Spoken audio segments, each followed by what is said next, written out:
네, 오늘 제17차 남미 선교, 볼리비아로는 4차 선교가 있습니다.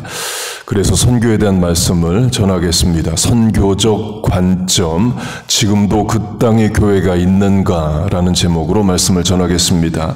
이 성경을 여러 관점에서 읽을 수 있습니다. 첫째는 하나님의 사랑의 관점에서 읽을 수 있어요. 그러면 하나님의 창조도 하나님의 사랑이 흘러 넘쳐서 나온 결과입니다. 그리고 예수님의 성육신과 십자가 사건도 하나님이 세상을 이처럼 사랑하사로 성경 자체가 예수님 사건을 사랑의 사건으로 말씀합니다. 구속사, redemption, 대속으로도 읽을 수 있습니다. 첫사람부터 범죄한 사람의 죄에 대해 하나님은 죄 문제를 어떻게 해결해 오셨는가로도 읽을 수 있습니다. 에덴 동산으로 하면 벌거벗고 수직 가운데 숨은 아담과 하와를 위해서 하나님이 가죽 옷을 해 입히십니다. 가죽 옷이라는 것은 어떤 짐승이 피 흘려 죽었다는 거죠. 유대교에서는 그 가죽 옷을 소가죽으로 해석을 합니다. 그러니까 우리 개신교는 예수님이 어린 양이셔서 양가죽이면 좋겠다 이런 생각도 합니다. 중요한 것은 사람의 죄 때문에 짐승의 피가 흘렀다 이에요. 이는 출애굽 후 율법이 주어지면서 animal sacrifice, 동물 희생 제사로 이어집니다. 그 사람이 죄를 짓고 죄의 값은 동물이 대신 치릅니다. 강조점은 대신 치른다 이에요. 예수님과도 직결되죠. 곧 예수님이 내 죄를 대신해서 십자가에서 죄를 사하십니다. 곧 하나님이 정하신 죄 문제 해결의 방법은 redemption, 대속, the atonement, 대속, the innocent third party's death, 죄 없는 제3자가 대신 죽는 죽음을 말합니다. 이유는 사람이 죄를 지을 때마다 죄의 값은 사망이라로 하나님이 2살, 3살 아이도 죄 지을 때마다 사망으로 다스리시면 살아남을 인류가 없죠. 그래서 하나님이 죄 문제 해결의 방법을 대속으로 정하십니다. 그렇게 성경을 구속의 관점으로도 읽을 수 있습니다. 그리고 성경을 선교의 관점으로도 읽을 수 있어요. 구약에는 선교의 관점이 뚜렷이 드러나지는 않습니다. 구약의 구원은 chosen people, 선택된 민족, 유대인에게만 있다 이에요. 이방인은 아예 구원에서 제외가 됩니다. 예수님이 오신 이후에야 본격적으로 이방인 전도의 시대가 열립니다. 그래서 베드로가 우리가 선택된 민족이다. chosen people, 택하신 족속이요. 왕같은 제사장이라 이젠 이방인들도 하나님의 택하신 백성이 되었다를 강조합니다. 유대교는 전도 선교가 없습니다. 유대인으로 태어나서 살고 죽는 거예요. 그래서 유대인이 아니면 아예 구원의 대상이 아닙니다. 그래서 유대교는 여호와 하나님을 믿으라고 전도하거나 선교하지를 않습니다. 힌두교도 마찬가지입니다. 제가 미국 유학을 와서 대학원에서 힌두교 한 학기를 공부했습니다.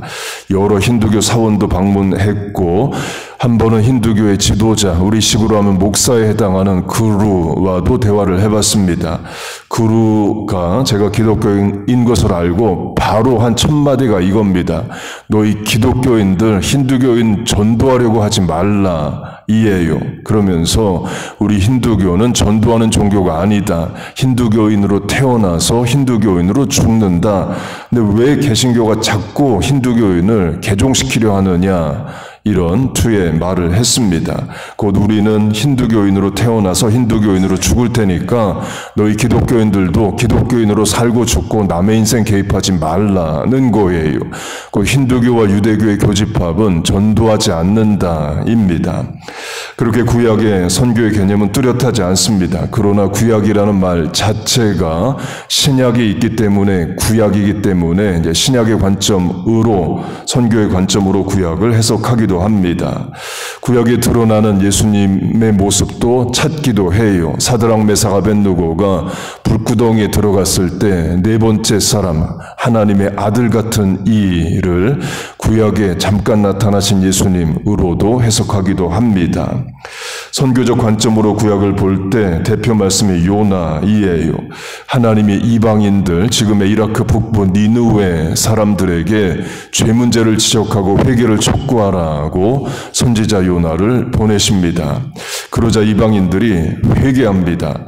물론 그 뒤로 니느웨인들은 다시 우상 숭배로 돌아갑니다. 요나 때 잠깐 하나님 말씀을 듣고 회개했지만 그 뒤로 다시 우상 숭배하고 또 주변 민족 침략하고 그런 일을 했어요. 그래서 하나님이 니느웨 백성에 대한 심판을 말씀하시는 성경이 따로 있습니다. 나훔서이에요. 니느웨 백성에 대한 심판을 나훔이 전합니다. 그런데 니느웨에 가서 그 백성에게 전하는 게 아니라 이스라엘 백성에게 전하는 말씀이 나훔서입니다. 곧 요나서와는 반대되는 내용이에요. 그리고 또 요나가 선교사로 간 게 아니죠. 선지자로 간 겁니다.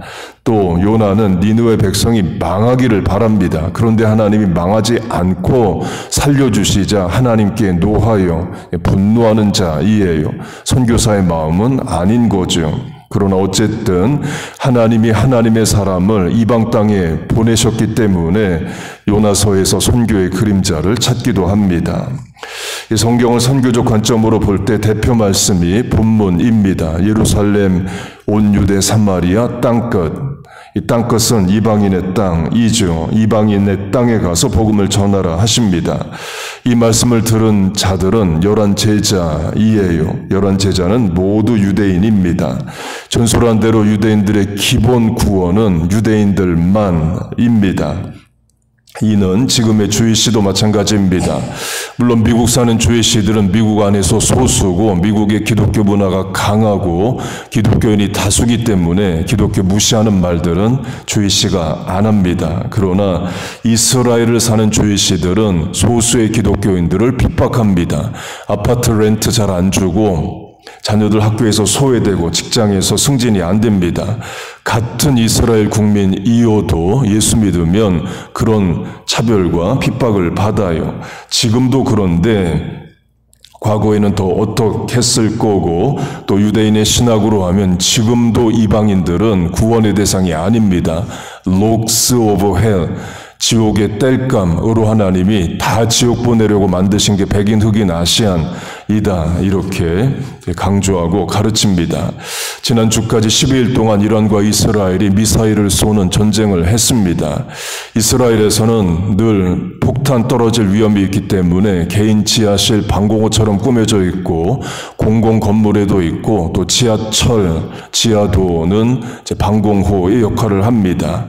그래서 지난 12일 동안 텔아비브에 폭탄 떨어질 때 많은 유대인들이 이스라엘 국민들이 지하철 안으로 지하도로 들어갔어요. 그때 유대인들만 들어갔다는 뉴스가 있습니다. 그러니까 한국인이든 태국인이든 관광지에 온 관광인들, 곧 이방인들은 너희들 들어오지 마 이렇게 했다는 뉴스가 있을 정도입니다.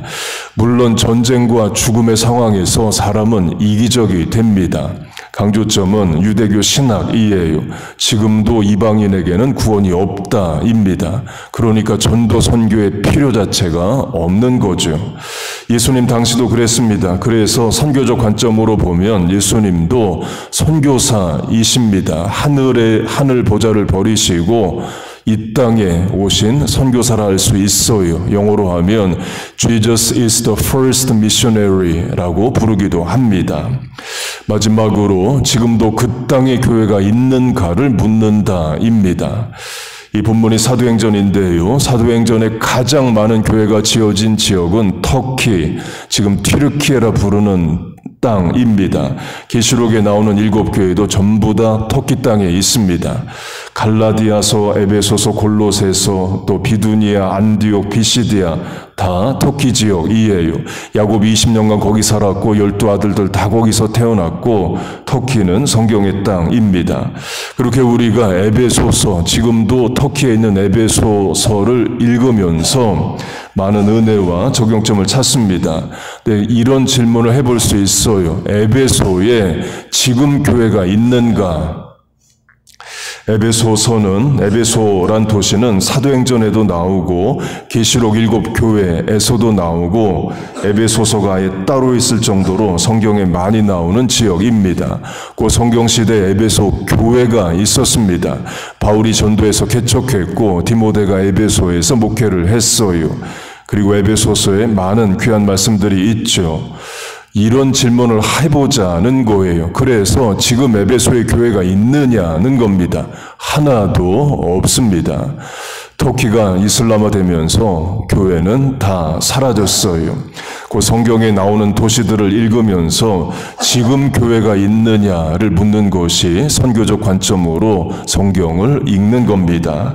확대 적용하면 우리 교회가 속한 개혁신학, 또 쉽게 말하면 장로교 신학의 아버지인 프랑스인 존 켈빈이 있습니다.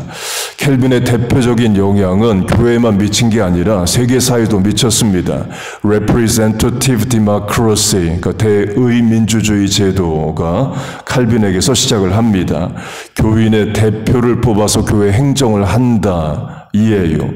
지금은 상식이지만 16세기에는 전혀 그렇지 않았습니다. 당시 천주교의 행정은 신부들이 다 했지 교인의 대표는 아예 참여를 못했습니다. 지금도 동네 천주교 성당에서는 교인 대표가 참여를 하지만 위로 올라갈수록 교황청에 가면 아예 평신도 대표는 없죠. 신부도 수녀도 참여를 못합니다. 그런 16세기 유럽에서 켈빈이 혁명적인 아이디어를 냅니다. 교회 행정에 교인의 대표를 참여시키자, 이에요. 그게 장로 제도입니다. 그 켈빈의 신학, 개혁 신학이 결국 국민의 대표를 뽑아서 나라의 행정도 한다가 된 것이 지금의 국회의원 제도입니다. 곧 지금의 대의민주주의 제도는 칼빈에게서 옵니다. 이는 제 개인 분석이 아니라 박사 교수들이 하는 말이에요. 대의민주주의 제도를 이스라엘, 미국, 한국으로 비교를 해보면요. 미국은 100% 지역구입니다. 정당에 투표하는 게 없습니다. 그런데 반대로 이스라엘은 100% 비례대표입니다. 전부 다 정당에 투표를 합니다. 한국은 지역구, 또 비례대표, 또 섞어서 하죠. 그렇게 개혁신학의 아버지가 존 켈빈인데요. 선교적 관점으로 보면 이런 질문할 수 있습니다. 켈빈의 고향 노용에 개신교 교회가 있느냐? 하나도 없습니다. 확대 적용하면 켈빈의 조국 프랑스에 개신교 교회들이 있느냐? 물론 있습니다. 그러나 프랑스는 천주교 국가고 점점 더 이슬람화가 되어가는 나라입니다. 지금 프랑스의 무슬림들 인구가 10%라고 말합니다. 10%면 적은 거 아니냐 하지만 그게 아닙니다. 프랑스가 천주교 국가라고 하지만 천주교인의 비율을 30% 미만으로 봅니다. 개신교인 비율은 2%로 봐요. 그리고도 천주교인이 30%라고 해도 우리처럼 매주 교회 가는 게 아니죠. 1년에 한 번도 안 가면서 자기 정체성만 천주교인으로 삼는 프랑스인들 많습니다. 그러면 최대 종교 결집력, 응징력의 종교는 무슬림인 거예요. 선교학자들은 2100년이 되면 프랑스의 다수의 종교는 무슬림이 되고 이슬람이 되고 이슬람 정당 생길 거라 말을 합니다. 그렇게 선교적 관점으로 성경을 볼 수 있습니다. 우리는 우리의 사명에서 할 일을 하면 됩니다. 한국에 있는 한국교회는 동북아시아, 동남아시아 하면 되고 미주 한인교회는 중미, 남미 하면 됩니다. 그리고 제가 자주 강조하듯이 우리의 선교 대상 1번은 자녀입니다. 영어예배부, 중고등부, 교회학교, 다음 주 이른비 사역 다 자녀 세대 전도를 위해서 하는 거죠. 자식 전도 안 하고 우리가 무슨 어디 나가서 선교를 하겠어요. 본문의 예루살렘과 온 유대와 사마리아와 땅끝까지 할 때에 집안에 같이 사는 내 자식이 땅끝에 있는 인생일 수 있기 때문입니다. 교회의 전도 선교 사역 꼭 비행기 타고 밖으로만 나가는 게 아니라 매주 교회학교, 중고등부, EM 다 자녀 세대 전도를 위한 선교기관이라 생각하시고 또 이른비 사역을 위해서도 많이 기도해 주세요. 하나님께서 우리 개인과 교회와 미국이란 나라에 주신 전도 선교의 사명을 잘 감당하게 하시기를 주의 이름으로 축복하고 축원합니다. 아멘. 기도하겠습니다. 하나님 아버지, 우리 개인과 교회에 전도 선교의 사명을 주심을 감사합니다. 먼저 자녀, 부모, 배우자 구원하게 하여 주옵소서. 늘 만나는 또 친구 대인관계 가운데 능력 있게 복음을 전하게 하시고 나로 말미암아 땅끝까지 복음이 전하게 하여 주시옵소서. 교회 주신 사명 잘 감당하게 하시고 어린 심령들 구원해내게 하시옵소서. 오늘 제17차 남미 선교를 통해서도 현지 선교사님 큰 힘과 위로를 얻게 하시고 그 지역에도 교회에도 불일 듯 교회들 일어나고 믿는 성도들 많아지게 하여 주옵소서. 두고 가는 교회 하나님 지키시고 인도하여 주옵소서. 하나님 오늘도 새벽 성도들 모였습니다. 삶의 문제와 고민으로 계획과 소원으로 하나님께 아뢰입니다. 부르짖어 간구할 때에 하나님 들으시고 응답하여 주옵소서. 예수님의 이름으로 기도하옵나이다. 아멘.